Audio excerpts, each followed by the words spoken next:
Paytaxtın Suraxanı rayonunda növbəti kütləvi ağac kəsimi qeydə alınıb. Suraxanı rayon Hövsan qəsəbəsi sakinlərinin verdiyi məlumata görə İlqar Əhlimanov küçəsində Hövsan Bələdiyyəsinin binasının qarşısında həmişəyaşıl ağaclar kəsilib.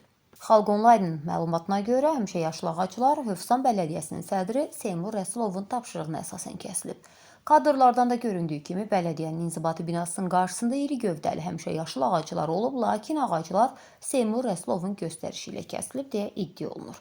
Ağac kəsimi ilə bağlı Dövlət Ekoloji Təhlükəsizliyi Xidmətinin əməkdaşları akt tərtib edərək Hövsan Bələdiyyəsinin sədri barədə hüquq mühafizə orqanlarının araşdırılması üçün sənədləri hazırlayırlar.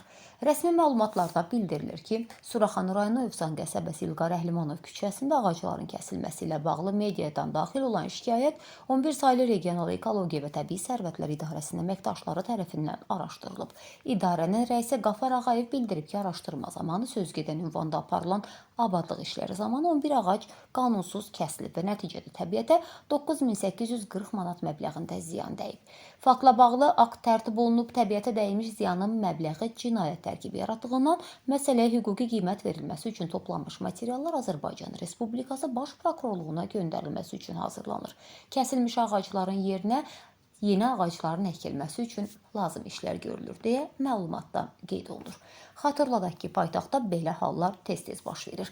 Obyekt üçün əlverişli ərazi olduğu halda ağaclar süni şəkildə qurudulub məhv olur ya da ki, kəslərə cəriməsi ödənilir və nəticədə qanunsuz tikinti aparılması üçün bəzi məmurlarla razılıq əldə olunur.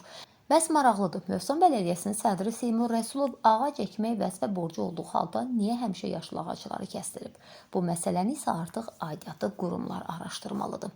Səsləndirilən iddialarla bağlı bütün maraqlı tərəflərin mövqeyini işıqlandırmağa hazırıq.